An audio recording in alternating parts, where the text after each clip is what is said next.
जी, तो प्यारे बच्चों कैसे हैं आप? मैं उम्मीद करता हूँ कि आप सब ठीक होंगे। आज की वीडियो में बात करेंगे हम आपसे एक्सरसाइज के कुछ क्वेश्चंस की जो कि चैप्टर के अंदर आ रहे होते हैं। जिस तरह के पेज नंबर 94 है, इसमें एक सवाल है, name some fruits which contain citric acid.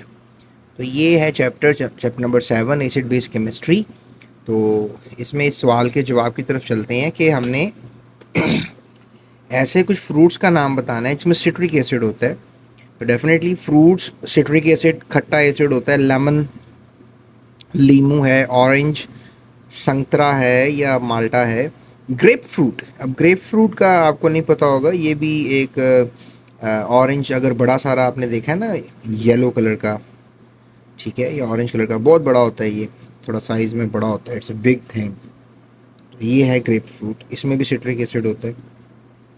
And all citrus fruits contain citric acid. और भी सिट्रिक फ्रूट जो होते हैं उनमें आपको सिट्रिक एसिड मिलेगा। ये तीन को फिलहाल आप याद रखें, सबसे इम्पॉर्टेंट है। इसके अलावा हमारे पास अगला पेज नंबर 95 पे क्वेश्चन है, in what ways are mineral acids useful for अस।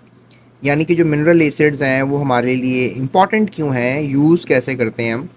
तो मिनरल एसिड्स के नाम तो आपको याद हो ही गए होंगे, hydrochloric acid, sulphuric acid, nitric acid. तो इनके बड़े यूज़ हैं। इंडस्ट्रियल प्रोसेस में जो है इसका यूज़ किया जाता है, ठीक है, इंडस्ट्रियल प्रोसेस में इसका यूज़ किया जाता है। तो इंडस्ट्रियल प्रोसेसेस क्या हैं, जैसे सल्फ्यूरिक एसिड जो है एसेंशियल ज़रूरी है in manufacturing of fertilizers, fertilizers बनाने के लिए, इन क्लीनिंग मेटल्स, मेटल्स को क्लीन करने के लिए। फूड इंडस्ट्री, यानी कि सिट्रिक एसिड जो है वो एक्ट करता है प्रिजर्वेटिव एंड फ्लेवरिंग एनहांसर, यानी कि बढ़ाता है। इन्हांस का मतलब बढ़ाना होता है, इन्हांसर बढ़ाना, फ्लेवर को बढ़ाता है। यानी सिट्रिक एसिड फूड के अंदर जो है सिट्रिक एसिडिटी इंक्रीज करता है। इस तरह H2SO4 फर्टिलाइजर्स बनाने के लिए, मैन्युफैक्चरिंग का मतलब होता है बनाना, फर्टिलाइजर खादें बनाने के लिए इस्तेमाल होता है, और मेटल्स को क्लीन करने के लिए इस्तेमाल होता है। आपकी घर की जो टूटियाँ हैं, वो जो तेज़ाब आता है ना, उसे घर की टूटियाँ जो हैं और जो नलके हैं, नाले, वटेवर, जो लोहे के रॉड हैं, जो शावर का रॉड होता है, उसको आप साफ़ कर सकते हैं सल्फ्यूरिक एसिड से। तो क्लीनिंग मेटल हो गया ना इसका फंक्शन। इसके अलावा क्लीनिंग एजेंट के तौर पे भी हम मिनरल एसिड्स को यूज़ कर लेते हैं, ठीक है। Mineral acids like HCl, H2SO4, nitric acid. क्या है इसका क्लीनिंग एजेंट के तौर पे कि combination of acids are effective for removing rust and mineral deposits. तो रस्ट और मिनरल डिपॉजिट्स को ख़त्म करने के लिए भी आप इनका यूज़ करते हैं। तो ये हो गए 3 यूजेस। और चौथा यूज़ भी आप देख लें, बैटरीज़, यानी कि जो बैटरीज़ होती हैं उसमें सल्फ्यूरिक एसिड डलता है। इस crucial in lead acid batteries, और सल्फ्यूरिक एसिड जो है वो लेड एसिड बैटरीज़ में एक इम्पॉर्टेंट रोल अदा करता है। उसके बाद जनाब हमारे पास अगला क्वेश्चन है पेज नंबर 96 पे जो दिया हुआ है, और वो क्वेश्चन ये है कि आपने बताना है कि how do chloride ions exist in water. ये जो क्लोराइड आयंस होते हैं ये पानी में कैसे रहते हैं, क्लोराइड आयंस पानी में कैसे रहते हैं। तो क्लोराइड आयंस जो हैं वो पानी में बेसिकली डिसोसिएट हो जाते हैं, डिसोल्यूशन बना लेते हैं और सॉल्ट्स लाइक सोडियम क्लोराइड। यानी कि अगर आपके पास सोडियम क्लोराइड है तो आप उसको पानी में डालेंगे तो सोडियम के आयंस और क्लोराइड के आयंस आपको पानी में मिलेंगे। When sodium chloride dissolves it breaks into sodium ions and chloride ions. तो ये डिसोल्यूशन ऑफ सॉल्ट्स की फॉर्म में रहता है, यानी मिक्स होकर रहता है। वो कह रहे हैं कि क्लोराइड आयंस आपको कैसे नज़र आएंगे, तो वो मिक्स हुए आपको नज़र आएंगे, ठीक है, सॉल्यूशन के अंदर, पानी के अंदर। सोडियम आयंस भी साथ साथ आपको मिलेंगे। तो यू कैन से दैट कि जब आप नमक डालते हैं तो नेगेटिव आयंस और पॉजिटिव आयंस जो हैं वो पानी में आपको मिलते हैं, ठीक है। तो इन पे अगर हम थोड़ी सी और बात करें तो जो क्लोराइड आयंस होंगे वो पानी, उसको नेगेटिव आयन है ना, तो पॉजिटिव साइड ये पानी है, ऑक्सीजन, हाइड्रोजन, हाइड्रोजन। आपको पता है कि पानी में 2 हाइड्रोजन होते हैं और 1 ऑक्सीजन होता है। तो ये 2 हाइड्रोजन वाली जो साइड है वो क्लोराइड आयन को थोड़ा सा ऑक्यूपाई कर लेती है। तो क्योंकि क्लोराइड नेगेटिव है और हाइड्रोजन पॉजिटिव है, पार्शियल पॉजिटिव लिखा हुआ है ये, तो दैट मेक्स एन आइडिया कि बहुत से वाटर मॉलिक्यूल्स का जो हाइड्रोजन है वो क्या करता है, क्लोराइड आयंस को थोड़ा सा अपनी तरफ घेर लेता है, ऑक्यूपाई कर लेता है, ठीक है। इसका जवाब ये है, ये लिखिएगा। उसके बाद बच्चों पेज नंबर 98 है, उसके ऊपर भी सवाल दिया गया है आपको व्हाई डज अमोनियम हाइड्रोक्साइड, ये है ammonium hydroxide, ammonium hydroxide only partially ionize in water, यानी कि जब आप अमोनियम हाइड्रोक्साइड डालते हैं तो वो पूरा का पूरा पानी में हल नहीं होता। बेशक अमोनियम आयंस आपको मिलते हैं, हाइड्रोक्सी आयंस आपको मिलते हैं, लेकिन वो पार्शली आयोनाइज होता है, यानी कि सारा आयोनाइज नहीं होता, आधा आयोनाइज होता है। Because ammonium hydroxide is a weak base, ये कमज़ोर बेस है, मतलब पानी में डालेंगे तो इतना ज़्यादा आयोनाइज नहीं होगी। So that's why it partially ionize in water, weak base होने की वजह से पार्शली आयोनाइज होता है, ये रीज़न है। और ये इक्वेशन दे देंगे तो that will make your answer very beautiful.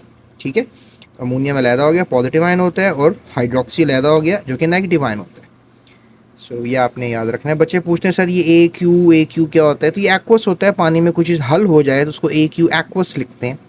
तो अगर आप ये नहीं भी लिखेंगे तो काम चल जाएगा। ओके, अगला क्वेश्चन करते हैं, पेज नंबर 100 पे जो है।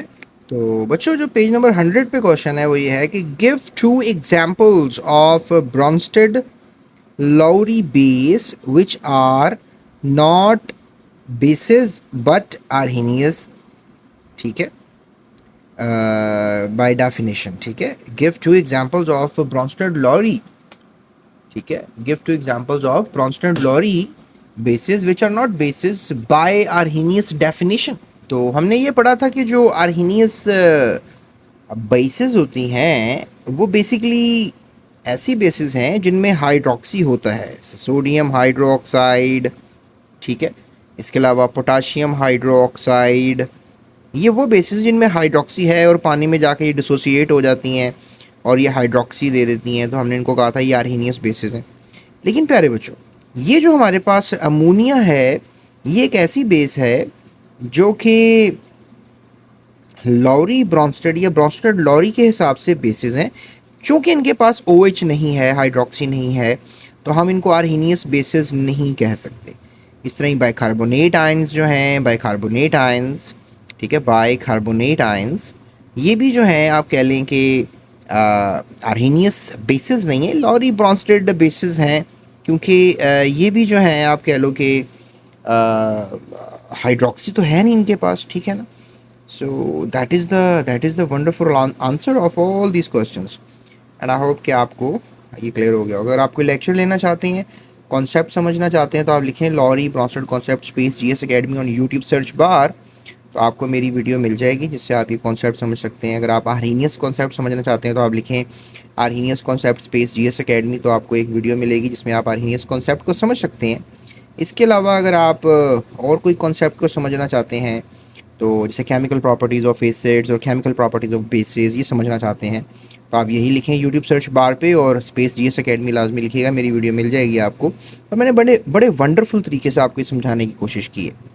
इसके अलावा इस मतलब बुक की कोई भी वीडियोस अगर आपको चाहिए, डिस्क्रिप्शन में लिंक है, उसको आप क्लिक करके सारी वीडियोस को हासिल कर सकते हैं और इजीली अपने सारे सबक को याद कर सकते हैं। तो जनाब ये था हमारा चैप्टर के अंदर जो मौजूद एक्सरसाइज क्वेश्चंस हैं। ठीक है, इनको उन्होंने सिर्फ एक्सरसाइज का ही नाम दिया है, तो ये आप प्रैक्टिस करें, ये भी इंपॉर्टेंट होते हैं। इनमें भी बोर्ड में कोई क्वेश्चन आ सकता है शॉर्ट क्वेश्चन के तौर पे, शॉर्ट क्वेश्चन तो कोई भी आ सकता है। तो एक चैप्टर में कोई राउंड अबाउट 100 और 150 शॉर्ट क्वेश्चंस होते हैं, वो अगर आप तैयार करें तो आपको बोर्ड का पेपर अच्छा तैयार हो जाएगा। 60 नंबर का पेपर होता है। सो ये था हमारा आज का topic, and I hope so कि आपको क्लियर हो गया होगा। और मज़ीद वीडियोस के लिए जैसा कि बताया कि डिस्क्रिप्शन में लिंक है, उसको आप क्लिक करें, पूरी वीडियोस मिल जाएंगी, या सिंपली आप लिखें जो भी आप पढ़ना चाहते हैं, कंस्ट्रक्टेड रिस्पॉन्स क्वेश्चंस या फिर कोई इन्वेस्टिगेटिव क्वेश्चन, जो भी आप करना चाहते हैं वो लिखें यूट्यूब सर्च बार पे और स्पेस GS अकेडमी लिखें, चैप्टर का नंबर लिखें, तो आपको मेरी वीडियो मिल जाएगी। So that's it, thank you so much. अपना ख्याल रखिएगा, इस चैनल का भी, और जाते हुए सब्सक्राइब लाजमी कीजिएगा। और ऑनलाइन ट्यूशन चाहिए या नोट्स चाहिए तब भी माइनर सी अमाउंट पे करके आप नोट्स हासिल कर सकते हैं। So that's it, thank you so much. Thank you for watching GS Academy.